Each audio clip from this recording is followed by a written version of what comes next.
Hi friends, எல்லாருக்கும் வணக்கம். எல்லோரும் எப்படி இருக்கீங்க? உங்கள் லைஃப்பில் நீங்கள் ஒரு சில மனிதர்களை கடந்து வந்திருக்கலாம். அவங்க அதிகமாக யாருக்கிட்டையும் மிங்கிள் ஆகாத நபர்களாக இருப்பாங்க. அதே மாதிரி அவங்க யாருக்கிட்டையும் அவ்வளோவா பேச மாட்டாங்க. அப்படியே அவங்க பேசினாலும் அவங்க கூட நமக்கு இருக்கிற இன்ட்ராக்ஷன் ரொம்ப ரொம்ப கம்மியாக தான் இருக்கும். அவங்க உண்டு, அவங்க வேலை உண்டுன்னு மட்டும்தான் இருப்பாங்க. இந்த மாதிரி நபர்களை பார்க்கும்போது இவங்க ஓவராக சீன் போடுறாங்களோ அப்படின்னு நமக்கு யோசிக்க தோணும். அதே மாதிரி இவங்க தனியாகவே இருக்காங்களே, இவங்களுக்கு என்டர்டைன்மெண்ட் அப்படின்றது ஏதாவது இருக்கா இல்லையா அப்படின்னு நமக்கு யோசிக்க தோணும். ஆனால் உண்மையிலே இந்த தனிமையை விரும்பக்கூடியவங்க எந்த மாதிரி நபர்கள், இவங்களுடைய பர்சனாலிட்டி எப்படி இருக்கும், அதுதான் இந்த வீடியோவில் நம்ம பார்க்க போகிறோம். வாங்க வீடியோக்குள்ளே போகலாம். First, independence. தனிமை விரும்பக்கூடிய நபர்கள் பெரும்பாலும் இண்டிபெண்டன்ட் திங்கர்ஸாக தான் இருக்காங்க. அவங்க எப்பவுமே ஒரு கூட்டத்தை பின்பற்றதே கிடையாது. எல்லாரும் செய்கிறாங்க, அதனால் நானும் இதை செய்கிறேன் அப்படின்னு எந்த ஒரு செயலையுமே அவங்க செய்ய மாட்டாங்க. அவங்க எப்பவுமே சுதந்திரமாக தான் அவங்களுடைய முடிவுகளை எடுக்கிறாங்க. ரெண்டாவது, செல்ஃப் ரிலையன்ஸ். இவங்க எப்பவுமே ரொம்ப தன்னம்பிக்கையுடைய நபர்களாக தான் இருப்பாங்க. எவ்வளோ பெரிய பிரச்சனையாக இருந்தாலும் சரி, இல்லை ஏதோ ஒரு முடிவுகளை எடுக்கிறதா இருந்தாலும் சரி, இவங்க எப்பவுமே மற்றவங்களை நம்பி இருக்க மாட்டாங்க. எந்த ப்ராப்ளம் வந்தாலும் நம்மளால் ஃபேஸ் பண்ண முடியும், நம்மளால் ஒரு டெசிஷன் கொடுக்க முடியும், எடுக்க முடியும் அப்படின்ற மனநிலையில் தான் இவங்க எப்பவுமே இருப்பாங்க.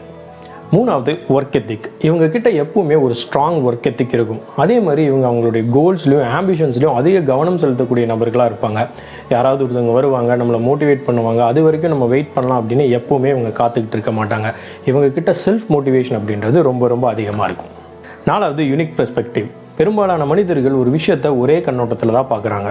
ஒரு 10 பேர் சேர்ந்து ஒரு விஷயம் இப்படி தான் நடந்திருக்குன்னு சொன்னாலோ, இல்லை யாராவது ஒருத்தங்களை பற்றி இவன் இப்படி தான் சொன்னாலோ, அதை அப்படியே ஏற்றுக்கிற நபர்களுக்கு மத்தியில் மற்றவங்களுடைய நம்பிக்கைகளும் கருத்துக்களும் இவங்களை எந்த அளவுக்கும் பாதிக்காத மாதிரி தான் இவங்க பார்த்துக்குவாங்க. காரணம் என்னென்னா, இவங்க அதிகமாக நம்பிக்கை வச்சிருக்கிறது அவங்க மேலே மட்டும்தான். அஞ்சாவது, எமோஷனல் ரெசிலியன்ஸ். இவங்க பெரும்பாலும் அதிகமாக உணர்ச்சி வசப்படக்கூடிய நபர்களாக தான் இருக்காங்க. ஆனால் இவங்களுடைய உணர்ச்சியை இவங்க யாருக்கிட்டையும் அதிகமாக பகிர்ந்துக்கிறது கிடையாது. அவங்களுக்குள்ளேயே அவங்களுடைய உணர்ச்சிகளை வச்சுக்கிறாங்க. இவங்க எந்த மாதிரி எமோஷன்ஸில் இருக்காங்க அப்படின்னு சொல்லி கண்டுபிடிக்கிறது கொஞ்சம் கஷ்டம்தான். ஆறாவது, ப்ரிஃபர் டு சாலிட்யூட். இவங்க அதிகமாக அவங்களுடைய நேரத்தை தனிமையில் தான் செலவிட விரும்புகிறாங்க. இவங்க அவங்களுடைய ஓன் கம்பெனியை தான் என்ஜாய் பண்ணுறாங்க. தனிமையில் நேரத்தை செலவிடுறது ரொம்ப அமைதியாகவும் மனநிறைவாகவும் இருக்குது அப்படின்னு இவங்க கருதுகிறாங்க. சோஷியல் கேதரிங்ஸ் இவங்களுடைய எனர்ஜியை ஃபுல்லாக எடுத்துக்குது அப்படின்ற எண்ணம் இவங்கக்கிட்ட எப்பவுமே இருக்குது. ஏழாவது, அவாய்டிங் க்ரௌட்ஸ். இவங்க ஒரு கூட்டத்தில் இருக்கிறதையோ இல்லை இவங்களை சுற்றி ஒரு கூட்டம் இருக்கிறதையோ இவங்க எப்பவுமே விரும்புகிறதே கிடையாது. காரணம் என்னென்னா, கூட்டத்தில் இருக்கும்போது இவங்க ரொம்ப அன்ஈஸியாக ஃபீல் பண்ணுறாங்க. அதே மாதிரி இவங்களுக்கு ரொம்ப நிறையா ஃப்ரெண்ட்ஸ் எல்லாம் இருக்க மாட்டாங்க. குறைந்த அளவு நண்பர்கள் மட்டுமே இவங்களுக்கு இருப்பாங்க. ஆனால் அவங்க ரொம்ப நெருக்கமான நண்பர்களாக தான் இருப்பாங்க. இவங்களுடைய வட்டம் ரொம்ப ரொம்ப சிறியது தான். ஆனால் அந்த சின்ன சர்க்கிளில் மட்டும்தான் இவங்க ரொம்ப ரொம்ப ஹாப்பியாகவும் ஃபீல் பண்ணுவாங்க.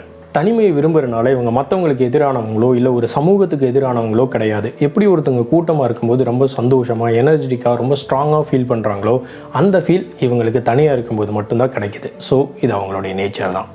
நீங்கள் தனிமை விரும்பக்கூடிய நபராக இருந்தீங்கன்னா, இந்த குணாதிசயமெல்லாம் உங்ககிட்ட இருந்ததுன்னா உங்களுக்கு இன்னொரு பேர் இருக்குது, த லோன் வுல்ஃப்.